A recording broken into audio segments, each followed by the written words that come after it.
Parfois, les plus grandes idées naissent des situations les plus simples. C'est exactement ce qui est arrivé à Frédéric Mazzella. Imaginez la scène. Veille de Noël 2003.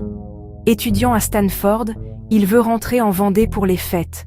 Il n'a pas de voiture. Les trains sont complets. Panique. Il regarde par la fenêtre et voit l'autoroute pleine. Des conducteurs, souvent seuls. Des milliers de sièges vides allant dans la même direction. L'étincelle jaillit. Quel gâchis! Pourquoi ne pas connecter ces conducteurs avec des passagers? Cette observation plante une graine qui va devenir une forêt. Il voit un réseau de transport caché sous nos yeux.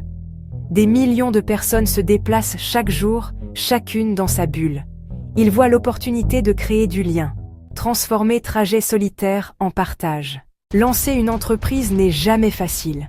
Pour l'équipe de Blablacar, les débuts ont été un véritable parcours du combattant. Au début des années 2000, partager sa voiture avec des inconnus semblait fou. La confiance était le principal obstacle. Comment convaincre un conducteur de laisser monter un étranger? Comment rassurer un passager sur la sécurité du trajet? La plateforme a dû bâtir cette confiance. Ils ont mis en place des systèmes de notation. Profil détaillé. Le problème de l'œuf et de la poule. Attirer des passagers versus motiver des conducteurs. Au début, la plateforme était presque vide. Frédéric Mazzella et ses associés ont fait preuve de créativité. Ils ont passé des heures sur des forums, sur les réseaux sociaux naissants, à parler de leurs projets en personne et en ligne. Le bouche à oreille a commencé à fonctionner. Un étudiant rentrait chez lui pour moins cher et en parlait. La machine était enfin lancée. Une fois le modèle bien rodé en France, Blablacar a vu plus grand. Beaucoup plus grand. L'équipe a compris que le besoin de voyager à moindre coût n'était pas une spécificité française.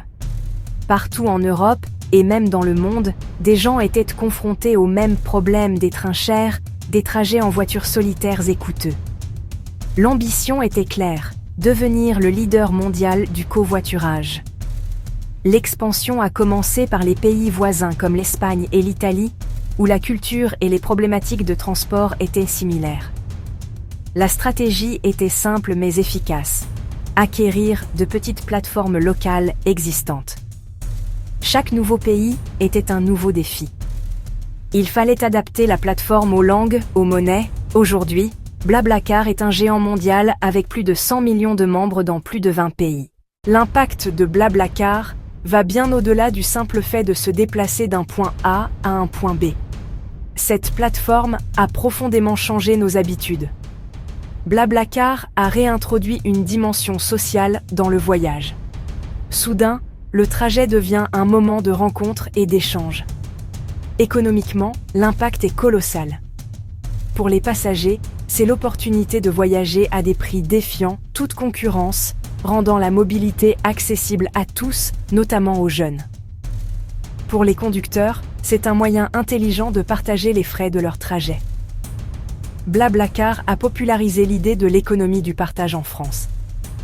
Il a montré qu'un bien que l'on possède n'a pas besoin de rester inactif 95% du temps.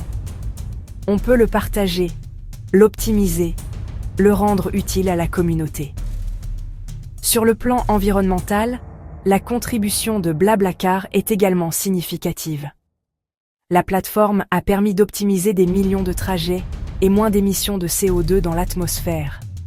En conclusion, Blablacar est bien plus qu'une simple application.